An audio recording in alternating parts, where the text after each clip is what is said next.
Good day everyone, I am Gwen Shayna May Medrano from BSIS 1A, and today I will discuss about the topic number system conversion. We will learn how to convert the numbers to binary to decimal, decimal to binary, decimal to octal, and decimal to hexadecimal, and hexadecimal to decimal. A number system is a way of representing numbers using data-specific base. In computing, we use different numbers systems because computers work with binary, while humans are more familiar with decimal. To make data representation easier, we also use octal and hexadecimal.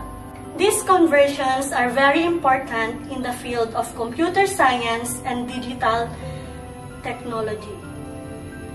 So let's start with binary to decimal. When we write binary, we always start counting the place values from the rightmost digit to the leftmost digit. To set a proper expectation, 2 raised to 0 is equal to 1, 2 raised to 1 is equal to 2, 2 raised to 2 is equal to 4, 2 raised to 3 is equal to 8, and 2 raised to 4 is equal to 16, 2 raised to 5 is equal to 32, 2 raised to 6 is equal to 64, and 2 raised to 7 is equal to 128, and lastly, 2 raised to 8 is equal to 256. So this is the example of a binary, and let us convert it into decimal. First, let us put the 2 raised to 0, 2 raised to 1, 2 raised to 2, 2 raised to 3, 2 raised to 4. So let us multiply it. 2 raised to 4 is equal to 16, plus 2 raised to 3 is equal to 8, plus 2 raised to 1 is equal to 2, and then lastly, 2 raised to 0 is equal to 1. So let us add all of this. 16 plus 8 plus 2 and plus 1 is equal to 27. So this 27 is the answer to the conversion of binary to decimal. Our next topic is decimal to binary. So decimal system is based of 10. This is the system we use in everyday life with digits of 0 to 9. So this is the example of decimal, and let us convert it to binary. So 75 is the example of decimal. So first things we do, we write 128, 64, 32, 16, 8, 4, 2, and 1. Kinuha natin ang mga ito doon sa 2 raised to 0 hanggang 2 raised to 8. So we need to write 75, and kunin natin yung pinaka-nearest kay 75 is yung 64. So 75 minus 64 is equal to 11. So let's write 64, and then 11 is the pinaka-malapit is 8. So let's 11 minus 8 is equal to 3. So let's write the 8. So first, kinuha natin yung 64, and then second, kinuha natin yung 8.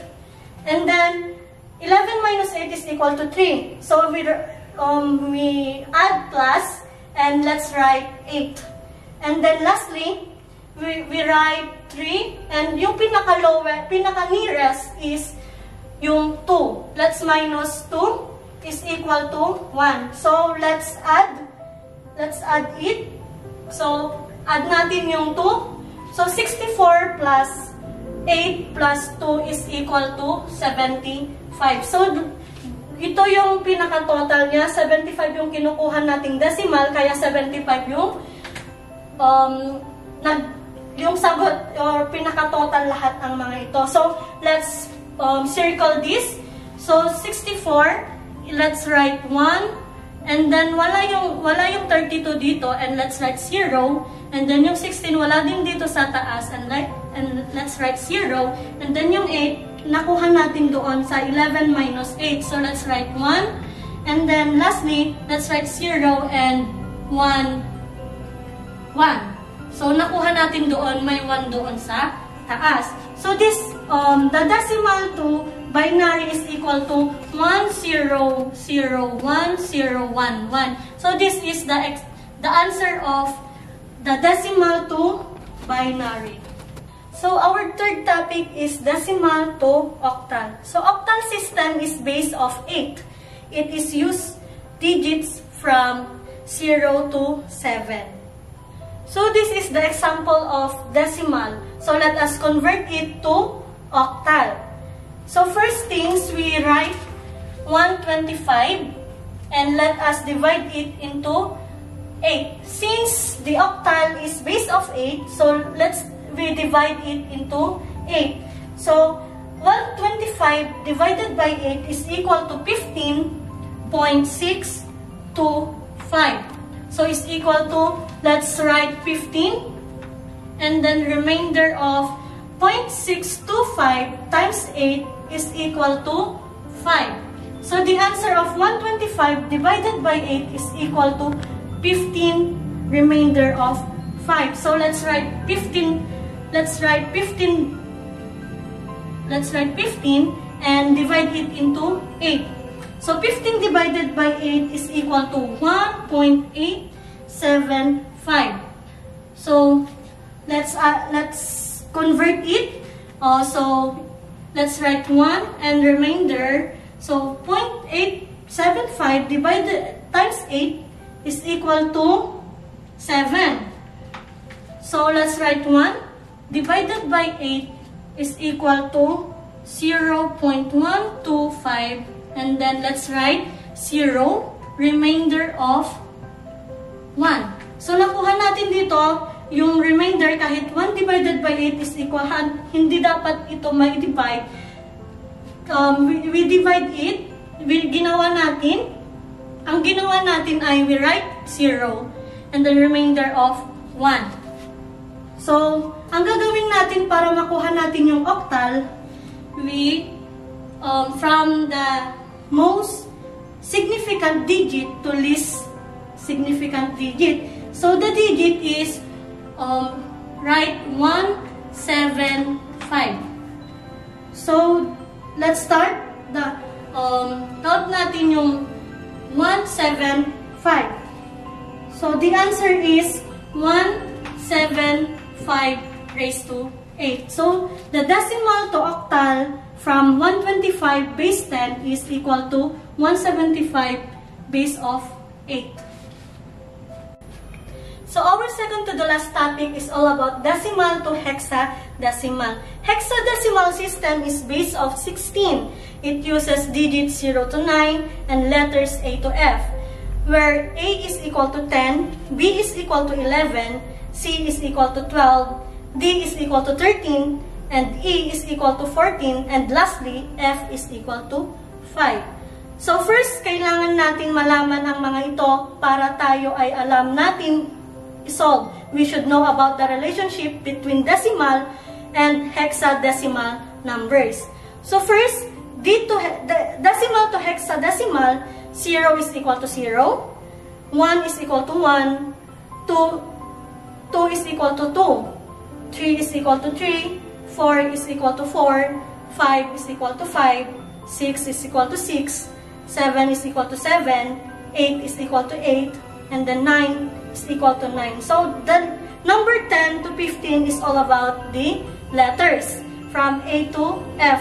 So sinabi ko kanina, ang A to F is equivalent to 10 to 15. So here are the example of decimal and let us convert it into hexadecimal. First, we write 479 base of 10. So write 479 base of 10 and let us divide it into 16. So since hexadecimal is base of 16, so we write 16. And 479 base of 10 divided by 16 is equal to 129.9375. So we write 129 and then the remainder is we multiply 16 times 0.9375 is equal to remainder of 15.